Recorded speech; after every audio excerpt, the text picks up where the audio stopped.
Știați că polenul este cel mai complex aliment oferit de natură? Dacă toți suntem în postul Paștelui, acest superaliment poate înlocui cu succes proteina animală, deoarece este cel mai bogat în proteină vegetală.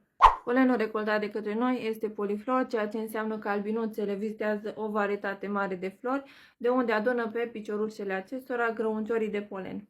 Polenul se recoltează în fiecare zi, seara se sortează și se depozitează la camera frigorifică la o temperatură de îngheț la minus 18 grade. Datorită umidității scăzute ale polenului, acesta se poate consuma direct de la congelator pentru că nu îngheață.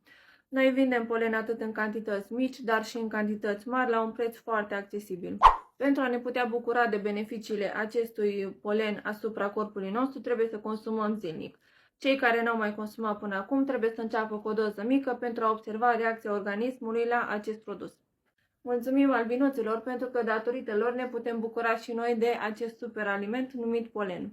Vizitează și tu site-ul nostru www.fermalinuțandriuș.ro, unde pe lângă polen găsești o gamă variată de produse apicole benefice sănătății tale. Noi îți îndulcim viața într-un mod sănătos.